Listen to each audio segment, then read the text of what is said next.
Welcome to Curious Portal, where we talk about mystery, mythology and magic. तो इसलिए playlist check करना मत भूलना। आज से करीब 2 साल पहले मैंने एक यूट्यूबर की मर्डर मिस्ट्री के ऊपर वीडियो बनाई थी। ये मर्डर मिस्ट्री एक रशियन यूट्यूबर के बारे में थी जिसने लाइव स्ट्रीम के दौरान अपनी गर्लफ्रेंड का मर्डर कर दिया था। आज जो मर्डर मिस्ट्री मैं तुम्हारे सामने लेकर आया हूँ, इसकी स्टोरी भी कुछ ऐसी ही है, जहाँ पर एक फेमस तिब्बतन व्लॉगर जिसके टिकटॉक पर 7 लाख के आसपास फॉलोअर्स थे, उसे लाइव स्ट्रीम के दौरान मौत के घाट उतार दिया गया। रशियन मर्डर मिस्ट्री का प्लॉट ये था कि वहां पर मारने वाला शख्स लाइव स्ट्रीम कर रहा था, बट इस तिब्बतन मर्डर मिस्ट्री का प्लॉट ये है कि यहाँ पर मरने वाली लड़की लाइव स्ट्रीम कर रही होती है। और ऐसा कहा जाता है कि अगर ये लड़की एक फेमस व्लॉगर नहीं होती तो चाइना शायद कभी भी इस स्टोरी को बाहर नहीं आने देता। ये जो लड़की थी जिसका मर्डर हुआ था, जिसके बारे में हम वीडियो में आगे बात करने वाले हैं, इसने कई बार चाइनीज अथॉरिटीज से मदद मांगने की कोशिश की, लेकिन हर बार उसकी आवाज को दबा दिया गया, जिसका नतीजा ये निकला कि आखिर में उसे अपनी जान गंवानी पड़ी। तो चलिए इस वीडियो के थ्रू हम जानते हैं कि कैसे एक फेमस तिब्बतन ब्लॉगर जिसके टिकटॉक पर 7 लाख के आसपास फॉलोअर्स थे, उसे बड़ी बेरहमी से मौत के घाट उतार दिया गया।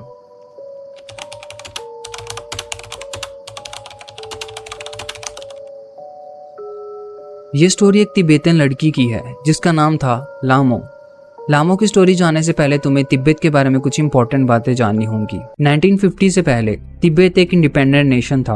वहाँ के लोगों का अपना एक डिफरेंट कल्चर था, अपनी डिफरेंट लैंग्वेज थी। लोग तिब्बतन बुद्धिज्म को फॉलो करते हुए रिलीजियस कम्युनिटी में रहते थे। लेकिन 1950 में चाइना ने तिब्बत पे अटैक करके फोर्सफुली तिब्बत को चाइना का पार्ट बना लिया। 1950 से पहले तिब्बत 3 मेजर रीजन्स को मिलाकर बनता था, जो थे युसेंग, आमदो एंड खाम। चाइना ने तिब्बत पर अटैक करके तिब्बत के 2 बड़े रीजन्स आमदो और खाम को डायरेक्टली चाइना में मिला लिया। आमदो का नाम बदलकर किंगहाई कर दिया गया और खाम का नाम बदलकर सिचुआन कर दिया गया। जो बचा हुआ पार्ट था युसेंग, उसे नाम दिया गया ऑटोनोमस रीजन ऑफ तिब्बत। आमदो और खाम पे तो चाइनीज सरकार डायरेक्टली कंट्रोल करती है, वो डायरेक्टली चाइना के अंडर है। पर जो युसेंग वाला रीजन है जिसने नाम दिया गया है ऑटोनोमस रीजन ऑफ तिब्बत, वहां पर चाइना डायरेक्ट कंट्रोल ना करते हुए इनडायरेक्ट तरीके से कंट्रोल करती है। यानी कि युसेंग वाले रीजन में लोग अपनी लोकल गवर्नमेंट बना सकते हैं, लेकिन वो लोकल गवर्नमेंट भी चाइनीज गवर्नमेंट के अंडर ही काम करेगी। तो एक तरह से चाइना डायरेक्ट कंट्रोल ना करके इनडायरेक्ट तरीके से कंट्रोल करता है। आज अगर तुम गूगल पर सर्च करोगे तिब्बत, तो तुम्हें तिब्बत का सिर्फ युसेंग वाला रीजन दिखाया जाएगा। यही आज का मॉडर्न तिब्बत है। आमदो और खाम को तो नक्शे से गायब कर दिया गया है। आमदो की जगह तुम्हें किंगाई दिखाई देगा और खाम की जगह सिचुआन दिखाई देगा। ये दोनों रीजन्स जो कभी तिब्बत का मेजर पार्ट हुआ करते थे, ये अब चाइना के नक्शे में दिखाए जाते हैं। और तिब्बत जो 3 पार्ट को मिलाकर बनता था, वो अब सिंगल पार्ट रह चुका है, यानी कि युसेंग वाला रीजन, जिसे नाम दिया गया है ऑटोनोमस रीजन ऑफ तिब्बत। ये चीजें मैं तुम्हें इसलिए बता रहा हूँ क्योंकि आगे की स्टोरी जानने के लिए तुम्हें तिब्बत के बारे में ये इन्फॉर्मेशन होना जरूरी है। इसलिए तुम इस स्टोरी से थोड़ा सा रिलेट कर पाओगे, या इसकी बेटर अंडरस्टैंडिंग ले पाओगे। Back to the story again. लामो का जन्म तिब्बत के खाम रीजन में हुआ था, या फिर चाइना की नजर से देखें तो चाइना के सिचुआन रीजन में हुआ था। सिचुआन में ग्वेनजिन क्याओ टाउन के अंदर माइसिका विलेज में लामो का जन्म हुआ। तिब्बत की 80% पॉपुलेशन एग्रीकल्चर पर डिपेंड करती है, तो लामो भी एक किसान परिवार से बिलोंग करती थी। लामो की एक बड़ी बहन भी थी। लामो ने अपनी प्राइमरी एजुकेशन ग्वेनजिन क्याओ टाउन में ही कंप्लीट की, लेकिन एक गरीब परिवार से बिलोंग करने की वजह से वो अपनी आगे की एजुकेशन कंप्लीट नहीं कर पाई। लामो एक चेयरफुल, हार्डवर्किंग और स्मार्ट लड़की थी। उसका नेचर भी काफी अच्छा था, जिसकी वजह से गांव के लोग भी उसे पसंद करते थे। लामो काफी सुंदर दिखती थी, जिसकी वजह से गांव के ज्यादातर लड़के उसकी सुंदरता के दीवाने थे। और इन्हीं सब दीवाने लड़कों में एक लड़का था टैंगलू। टैंगलू माइसिका विलेज के पास ही रहता था। टैंगलू की फैमिली एक टी हाउस चलाती थी। लामो और टैंगलू दोनों ने प्राइमरी स्कूल एक साथ कंप्लीट किया था। टैंगलू लामो से 2 साल बड़ा था। टैंगलू भी काफी हैंडसम दिखता था, लेकिन उसे बस ड्रिंक करना पसंद था। वो अपने फ्यूचर को लेकर, अपनी जॉब को लेकर बिल्कुल भी सीरियस नहीं था। उसे बस ड्रिंक करना पसंद था या फिर घूमना फिरना पसंद था। टैंगलू और लामो दोनों एक दूसरे को जानते थे और एक दूसरे को पसंद करते थे। 2006 में दोनों एक दूसरे को डेट करने लगे। जब लामो टैंगलू की लाइफ में आई तो टैंग ने अपनी काफी आदतें सुधारना शुरू किया। उसने ड्रिंक करना छोड़ दिया, रात को बाहर घूमना, आवारापंती करना छोड़ दिया, जहाँ तक कि वो टाइम निकाल कर लामो से मिलने भी आया करता था। तो 3 साल के रिलेशनशिप के बाद 2009 में दोनों ने शादी कर ली। उनका ये डिसीजन कुछ लोगों को पसंद नहीं था। लामो के क्लोज फ्रेंड्स ने उसे समझाया था कि तुम्हें शादी करने में इतनी जल्दी नहीं करनी चाहिए। कुछ दोस्तों ने कहा था कि टेंगलू तुम्हारे लायक नहीं है, वो एक अच्छा लड़का नहीं है। टेंगलू की माँ को जब पता चला कि दोनों शादी करने वाले हैं तो उनका भी यही कहना था कि तुम्हें शादी करने में इतनी जल्दी नहीं करनी चाहिए, तुम दोनों अभी बहुत यंग हो। लेकिन दोनों ही अपना डिसीजन फाइनल कर चुके थे, तो फाइनली 2009 में जाके दोनों शादी कर लेते हैं। एक अच्छी वेडिंग सेरेमनी हुई, उन्होंने अपने दोस्तों को बुलाया था। लामो ने एक व्हाइट ड्रेस पहनी थी और अच्छे तरीके से शादी कंप्लीट हो जाती है। शादी के बाद लामो घर की देखभाल करती थी और कभी कभी टाइम मिलने पर टी हाउस में हेल्प करने भी जाती थी। टेंगलू भी अब एक अच्छी नौकरी करने लगा था, वो एक टैक्सी ड्राइवर बन गया और टैक्सी चलाने लगा था। इस समय के दौरान दोनों का रिलेशनशिप काफी अच्छा जा रहा था। दोनों साथ साथ रहते थे, जहाँ भी जाते एक दूसरे का हाथ पकड़कर साथ चलते थे। यहाँ तक कि लोग भी मजाक करते हुए ने कहते कि तुम तो डॉल्स की तरह एक दूसरे का हाथ पकड़े रहते हो। 2011 में लामो ने एक बेटे को जन्म दिया। लामो ने सोचा कि एक बच्चे के आने से उनकी खुशियां और भी ज्यादा बढ़ जाएंगी, पर उसका ऐसा सोचना गलत था। उसका हस्बैंड टेंगलू अब आलसी बन चुका था। वो अक्सर शराब पीता रहता और जुआ खेलता रहता था। लामो को उसकी ये आदतें बिल्कुल भी पसंद नहीं थी। वो अक्सर उसे इन सब बातों को छोड़ने को कहती। टेंगलू न केवल लामो की बातों को अनसुना करता, बल्कि उसका मजाक उड़ाते हुए कहता कि दूसरों के काम में टांग मत अड़ाया करो। लामो को ये सब चीजें बहुत बुरी लगती थी, पर वो कुछ नहीं कर सकती थी। ऐसे ही दोनों में बहस होती रहती और अब झगड़े बढ़ते ही चले जा रहे थे। इसके बाद दोनों में अक्सर झगड़े होते रहते और कई कारणों से बहस होती थी। कभी कभी झगड़े का कारण ये होता था कि टेंगलू पत्ते खेलकर जुए में सारे पैसे हार जाता था और घर आकर सारा गुस्सा लामो पर निकालता था, या फिर वो शराब पीने जाने लगता तो लामो उसे जाने से रोकती, जिसकी वजह से दोनों में बहुत ज्यादा झगड़ा होता और बहस होती थी। घर में अब झगड़े और बहस लगातार बढ़ते ही जा रहे थे, लेकिन टेंगलू की माँ इन सबसे दूर थी। उसे इन चीजों से कुछ फर्क नहीं पड़ता था, बल्कि उनका तो ऐसा मानना था कि कपल में ऐसे झगड़े होना आम बात थी। टेंगलू के आलसीपन के कारण अब झगड़े और भी बढ़ते जा रहे थे और टेंगलू ने अब लामो पर हाथ उठाना शुरू कर दिया। उनका जो वर्बल वायलेंस अब फिजिकल वायलेंस में कन्वर्ट हो चुका था। वो अक्सर लामो को मारता पीटता रहता। एक दिन टेंगलू ने लामो को इतना ज्यादा फिजिकली अब्यूज किया कि उसका एक शोल्डर ही तोड़ डाला था, जिससे परेशान होकर लामो अपना सारा सामान इकट्ठा करके अपने पेरेंट्स के घर जाने को तैयार हो गई। सिचुएशन को बिगड़ता देखकर टेंगलू की माँ टेंगलू को डांटती फटकारती है कि अगर तुमसे अफोर्ड नहीं होता तो जुआ मत खेला करो। यहाँ तक कि टेंगलू भी घुटनों पे बैठ के माफी मांगने लगता है। आसपास के मोहल्ले वालों को पता था कि इनकी फैमिली में क्या प्रॉब्लम्स चल रही थी, लेकिन सभी यही चाहते थे कि दोनों अलग होने की बजाय समझौता कर लें और साथ साथ में रहें। लामो को भी ऐसा लगा कि उसे टेंगलू को एक मौका और दे देना चाहिए, शायद वो खुद को इम्प्रूव कर सकता है, खुद को सुधार सकता है, और ऐसा सोचना लामो की सबसे बड़ी गलती थी। टेंगलू ने लामो को मारना पीटना बंद नहीं किया। वो अब अक्सर छोटी छोटी बातों पे बहस करता था और लामो को मारता पीटता था। इस मारपीट के निशान अब लामो की बॉडी पर दिखना शुरू हो चुके थे। लामो अब इन सब चीजों से तंग आ चुकी थी। उसने पुलिस की मदद लेने की भी कोशिश की, लेकिन उसकी बात को ये कहकर टाल दिया गया कि ये तो फैमिली मैटर है। लामो अब इन सब चीजों से परेशान हो चुकी थी। उसने डिसाइड किया कि वो अब टेंगलू को कभी भी माफ नहीं करेगी। टेंगलू अब बदला लेने के लिए नए नए तरीके आजमाता था। वो अब लामो को टॉर्चर करने के लिए ये कहने लगा कि मैं बच्चे को मार दूंगा या फिर तुम्हारे फैमिली मेंबर्स को मार दूंगा। लामो के अंदर अब ये डर बैठ चुका था कि टेंगलू कहीं उसके बच्चे को या उसके फैमिली मेंबर्स को कोई नुकसान ना पहुंचा दे, इसलिए उसे मार खाकर भी कॉम्प्रोमाइज करना पड़ता था। लामो की लाइफ कई साल ऐसे ही चलती रही। लामो की बड़ी बहन की भी अब शादी हो चुकी थी। 2012 में लामो की मदर की डेथ हो जाती है, और क्योंकि उसकी बड़ी बहन की शादी काफी दूर हुई थी, जिसकी वजह से उसके फादर और ग्रैंड मदर की रिस्पॉन्सिबिलिटी भी उसके ऊपर आ जाती है। लामो अब अपने फादर और ग्रैंड मदर को सपोर्ट करने के लिए, उनको फाइनेंशियली सपोर्ट करने के लिए वो अब माउंटेन्स पर हर्ब्स इकट्ठा करने का काम शुरू कर देती है। वो सुबह माउंटेन्स पे हर्ब्स इकट्ठा करने जाती ताकि कुछ अर्निंग कर सके। हर्ब्स इकट्ठा करने का काम कंप्लीट करने के बाद वो अपने पेरेंट्स की देखभाल करती और फिर टेंगलू वाली साइड अपने पेरेंट्स की देखभाल करती। तो वो अब 3 जगह पर काम कर रही थी और काफी फंस चुकी थी। लामो के इस तरह काम करने से टेंगलू अब और भी ज्यादा गुस्सा रहने लगा। वो अब लामो को फिजिकली और वर्बली अब्यूज करता था, पहले से कई गुना ज्यादा। लामो की मदर की अब डेथ हो चुकी थी, तो टेंगलू को पता था कि उसको सपोर्ट करने के लिए अब कोई भी नहीं है, तो उसकी आदतें अब और भी ज्यादा बिगड़ती ही चली गई। लामो के पास अब और कोई ऑप्शन नहीं था, वो टॉर्चर सहती ही चली गई। लामो अब पूरी तरह से फंस चुकी थी। वो बस ये चाहती थी कि उसके बेटे की परवरिश अच्छी तरह से हो जाए, जिसकी वजह से वो मार खाकर भी चुप रहती थी और कोऑपरेट करती थी। 2017 में लामो ने अपने दूसरे बेटे को जन्म दिया और उसकी परवरिश में अब वो और भी ज्यादा बिजी रहने लगी। 2 मई 2018 को लामो डूजिन पर अपना एक अकाउंट बनाती है। डूजिन बेसिकली टिकटॉक के चाइनीज वर्जन को कहा जाता है। लामो ने अपने इस अकाउंट का नाम रखा था ब्लैक गर्ल राम।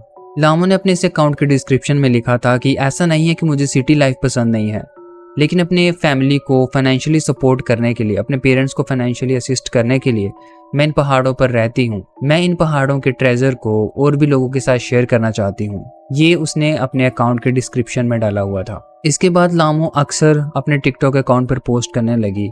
वो अपनी फीलिंग्स को एक्सप्रेस करती थी, अपनी डेली लाइफ को व्लॉग करती थी। बेसिकली टिकटॉक अब लामो के लिए एक जरिया बन चुका था अपनी उस दर्द भरी जिंदगी को भुलाने के लिए। लामो की काफी अच्छी फैन फॉलोइंग थी, काफी अच्छी ऑडियंस थी, लेकिन वो कभी भी अपनी ऑडियंस से ये बात शेयर नहीं करती थी कि वो असल में डोमेस्टिक वायलेंस से गुजर रही है। 2019 की शुरुआत में लामो की ग्रैंड मदर की भी डेथ हो जाती है। लामो ने अब अपनी फैमिली के एक और सदस्य को खो दिया था अपनी माँ के बाद, और वो अब काफी अकेला महसूस करने लगी थी क्योंकि उसके पिता भी काफी बीमार रहते थे। 29 अगस्त 2019 को लामो फिर से डोमेस्टिक वायलेंस का शिकार बनी। उसे इस बार दोबारा से बहुत बुरी तरह से पीटा गया था। उसी दिन लामो अपने टिकटॉक अकाउंट पर एक वीडियो पोस्ट करती है जिसकी कैप्शन में लिखा था कि मैं अपनी ग्रैंड मदर और मदर को बहुत ज्यादा मिस कर रही हूँ। वो शायद अब हेवन में होंगे। मैं अब बेहतर हूँ पर उनको काफी मिस करती हूँ। मैंने सुना है आज दिन काफी अच्छा है, तो मैं दोपहर में उनके लिए प्रार्थना करूंगी। उस वीडियो में लामो रो रही होती है, लेकिन सिर्फ वही जानती थी कि इन आंसू के पीछे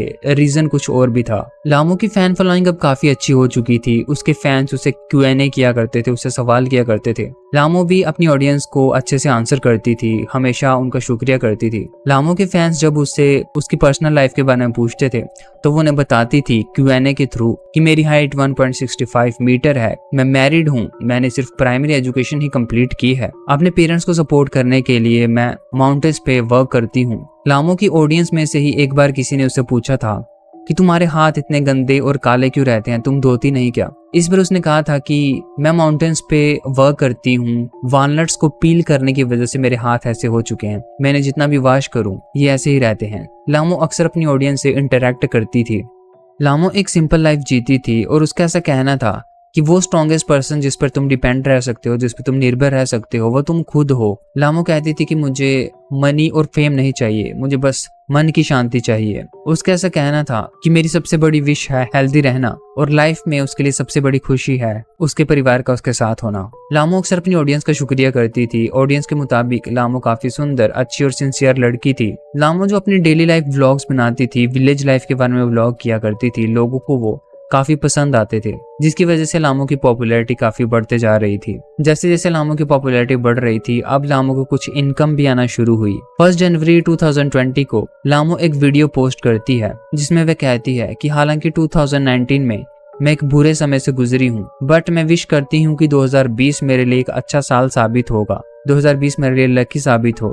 पर 2020 लामो के लिए बिल्कुल भी अच्छा साबित नहीं हुआ, क्योंकि जैसे जैसे लामो की पॉपुलैरिटी बढ़ रही थी वैसे वैसे टैंग लू का पागलपन भी बढ़ते जा रहा था। उसे बिल्कुल पसंद नहीं था कि लामो टिकटॉक पे वीडियो बनाए, यहाँ तक कि उसे उसका वीडियोस में स्माइल करना तक नहीं पसंद था और वह अक्सर अपना गुस्सा निकालने के लिए उसे मारपीट ही किया करता था। लामो की लाइफ बहुत ज्यादा डोमेस्टिक वायलेंस में थी, बहुत फिजिकल वायलेंस को, टॉर्चर को झेलते हुए जा रही थी, बट अब उसको टिकटॉक से कुछ इनकम होना शुरू हो चुकी थी। तो फाइनली लामो डिसाइड करती है कि वो टैंग लू को डाइवोर्स देगी। मार्च 2020 में लामो अपने दोनों बेटों की खातिर थोड़ी हिम्मत दिखाती है और टैंग लू के अगेंस्ट केस कर देती है। 9 मार्च 2020 को टैंग लू और लामो का डाइवोर्स हो जाता है, जिसके बाद लामो काफी ज्यादा खुश थी कि फाइनली अब टैंग लू से उसका पीछा छूट जाएगा और वो अपनी जिंदगी अच्छे से गुजार सकती है। पर वो बिल्कुल नहीं जानती थी कि डाइवोर्स के बाद भी टैंग लू उसका पीछा कभी नहीं छोड़ेगा, और ऐसा ही हुआ। डाइवोर्स के बाद भी टैंग लू ने उसका पीछा नहीं छोड़ा। वो तो अक्सर उसे फोर्स करता रहता था कि तुम्हें मुझसे दोबारा शादी करनी है। वो लामो को ये कहकर धमकाता था कि जिस भी बच्चे की कस्टडी उसके पास आएगी वो उसे मार देगा। डाइवोर्स के बाद भी लामो अपने रिश्तेदारों के घर पे छिप छिप के रहती थी या फिर पूरा पूरा दिन पहाड़ों में छिपते हुए ही गुजार देती थी। लगातार फोर्स करने के बाद, लगातार धमकियां देने के बाद फाइनली लामो को टैंग लू से दोबारा शादी करनी पड़ी। 9 मार्च 2020 को दोनों का डाइवोर्स हुआ था, लेकिन मार्च में ही टैंग लू के धमकाए जाने की वजह से लामो को उससे दोबारा शादी करनी पड़ी, क्योंकि टैंग लू ने ये कहा था कि जिस भी बच्चे की कस्टडी उसके पास आएगी वो उसे मार देगा। दोबारा शादी करने के बाद कुछ दिन तो टैंग लू अच्छा बनने का नाटक करता रहा, लेकिन दोबारा से उसने मारपीट शुरू कर दी और इस बार तो उसने लामो को इतनी बुरी तरह से पीटा था कि उसे अधमरा कर दिया था, यहाँ तक कि उसका फोन भी तोड़ दिया था। लामो बड़ी मुश्किल से वहां से जान बचाकर भागती है और अगले दिन टैंग लू के अगेंस्ट केस कर देती है और खुद कहीं पर छिप जाती है। टैंग लू गुस्से में उसे ढूंढने के लिए यहाँ वहां भटकता है। वो अपने कजन को लेकर लामो की बड़ी बहन डोल्मा के पास जाता है। वो उसके स्टोर पर जाता है और लामो का पता पूछता है। डोल्मा उसे नहीं बताती कि लामो कहाँ पर है और गुस्से में आकर वो उसकी बहन के चेहरे पे पंच कर देता है और वो इतनी जोर से उसको पंच करता है कि उसकी आंख पे बहुत ज्यादा डैमेज हो जाता है। लामो की बड़ी बहन डोल्मा काफी दिन हॉस्पिटलाइज्ड रहती है और हॉस्पिटल से आने के बाद वो टैंग लू के अगेंस्ट कंप्लेन करती है, लेकिन पुलिस इस मैटर को इतना ज्यादा सीरियसली नहीं लेती। वो बस टैंग लू को कुछ समय पुलिस स्टेशन में बुलाते हैं और पूछताछ करके छोड़ देते हैं। ऐसा कहा जाता है कि पुलिस का ऐसा बिहेवियर इसलिए था क्योंकि लामो तिब्बत से बिलोंग करती थी और माइनॉरिटी क्लास से बिलोंग करती थी, इसलिए उसको इतनी इंपॉर्टेंस नहीं दी गई। इस मैटर को इतना सीरियसली नहीं लिया गया। जून 2020 को लामो और टैंग लू का दोबारा डाइवोर्स हो जाता है और मर्डर से ठीक 2 दिन पहले यानी कि 12 सितंबर को लामो अपने टिकटॉक अकाउंट पर एक वीडियो पोस्ट करती है कि वो फाइनली अपने पेरेंट्स के घर वापस आ रही है। दूसरी बार डाइवोर्स होने के बाद लामो को फाइनली ऐसी उम्मीद थी कि टैंग लू अब उसका पीछा छोड़ देगा और उसे अपनी जिंदगी में खुशी से रहने देगा, बट ऐसा बिल्कुल भी नहीं हुआ। डाइवोर्स होने के बाद 14 सितंबर 2020 को टैंग लू बाइक चलाता हुआ लामो के पेरेंट्स के घर के पास आया। उसने अपनी बाइक पहले ही कहीं दूर पार्क कर दी और चुपके से घर के दरवाजे तक आया। उसने अपने हाथ में पेट्रोल और एक चाकू पकड़ा हुआ था। जिस समय टैंग लू लामो के घर पे आया उस समय लामो किचन में लाइव स्ट्रीम कर रही होती है। इससे पहले कि वो कुछ समझ पाती कि क्या चल रहा है, टैंग लू घर में घुस आया है। वो ऑलरेडी पेट्रोल में भीग चुकी थी। लामो पूरी जोर से मदद के लिए चिल्लाती है, जितना भी जोर से वो चीख सकती थी वो मदद के लिए चिल्लाती है। उसकी आवाज सुनकर उसके फादर दौड़ते हुए उसके पास आते हैं और देखते हैं कि उनकी बेटी पूरी तरह से पेट्रोल में भीग चुकी है और टैंग लू उसकी गर्दन पर चाकू रखे खड़ा है। अपने पिता को अपने पास आते देख लामो ने मना करती है कि मेरे पास मत आओ। टैंग लू के हाथ में एक लाइटर है और इससे पहले कि उसके पिता कुछ कर पाते टैंग लू ने आग लगा दी। आग लगते ही पेट्रोल आग पकड़ लेता है और लपटें सीधा छत तक जा पहुंचती हैं। एक बड़े धमाके के साथ चारों तरफ आग फैल जाती है और लामो के जो पिता थे वो मौके पर ही बेहोश हो जाते हैं। जब उन्हें होश आता है तो लामो को हॉस्पिटल ले जाया जाता है, जहां से उन्हें एक बड़े हॉस्पिटल में शिफ्ट कर दिया जाता है। लामो की बॉडी 90% जल चुकी थी, इसलिए हॉस्पिटल ने उन्हें ऑपरेट करने से मना कर दिया और एक बड़े हॉस्पिटल में शिफ्ट कर दिया गया। लामो के इलाज के लिए 1 मिलियन जुआन चाहिए थे, 1 मिलियन जुआन। अब लामो एक किसान परिवार से थी, उनके पास इतने पैसे तो थे नहीं। तो ऐसे में लामो की बहन जो थी डोल्मा, वो लामो के टिकटॉक अकाउंट पे एक अपील डालती है और फंड रेज किया जाता है। अब लामो की पॉपुलैरिटी काफी अच्छी थी, लोग उसे पसंद करते थे, उसके 7 लाख के आसपास सब्सक्राइबर्स थे। तो फाइनली एक दिन के अंदर ही लामो के इलाज के लिए 1 मिलियन जुआन इकट्ठे हो जाते हैं। लामो के फैंस ने जो उसके लिए पैसे डोनेट किए थे, जो ऑनलाइन टिकटॉक पे फंड रेज किया था, उसकी वजह से फाइनली लामो का इलाज पॉसिबल हो पाता है। फाइनली लामो को सिचुआन प्रोविंशियल हॉस्पिटल में भेजा जाता है, जहां उसका ट्रीटमेंट शुरू होता है। जैसा कि मैंने कहा कि लामो की 90% बॉडी ऑलरेडी जल चुकी थी, तो बहुत ही कम चांसेस थे उसके बचने के, फिर भी उसका ट्रीटमेंट लगातार चल रहा था। 24 सितंबर 2020 को लामो कोमा में चली जाती है और 30 सितंबर 2020 को उसकी डेथ हो जाती है। 5 अक्टूबर 2020 को लामो की अस्थियों को पानी में बहा दिया जाता है और इस चीज से रिलेटेड पूरी एक वीडियो है यूट्यूब पे, मैं तुम्हें लिंक दे दूंगा, अगर तुम देखना चाहते हो तो तुम देख सकते हो यूट्यूब पे। लामो की बड़ी बहन डोल्मा उसकी अस्थियों का कुछ हिस्सा अपने पास रख लेती है ताकि उसे तिब्बत ले जाया जा सके। लामो जब जिंदा थी तो उसका यह सपना था कि वो अपने पिता को तिब्बत में धार्मिक यात्रा पर लेकर जा सके, लेकिन उसका यह सपना सपना ही रह गया। लामो की बहन का ये कहना था कि अगर पुलिस ने सही टाइम पे एक्शन लिया होता, उनकी बात को सुना होता,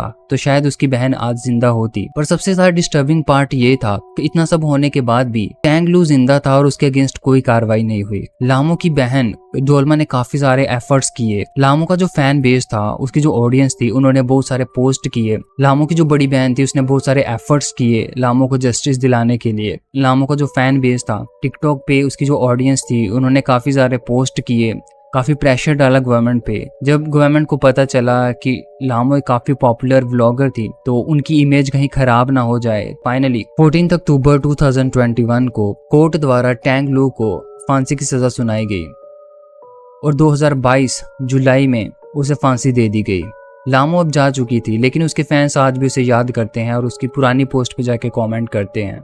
लामो जब जिंदा थी तो तिब्बत का ट्रेडिशनल ड्रेस पहनकर अक्सर वीडियो बनाया करती थी, जो लोगों को काफी पसंद आता था। 14 सितंबर 2020 को, जिस दिन लामो के साथ ये हादसा हुआ था, उस दिन उसने अपने अकाउंट पे लास्ट वीडियो पोस्ट की थी, जिसमें वो एक गाना गा रही होती है। उसने तिब्बत का ट्रेडिशनल ड्रेस पहना होता है, जहां वो अपने फैंस को ब्लेसिंग्स दे रही होती है और शुक्रिया अदा कर रही होती है। अब तुम जो वीडियो देखोगे, ये लामो की लास्ट वीडियो थी, जो उसने 14 सितंबर 2020 को दोपहर के समय पोस्ट की थी।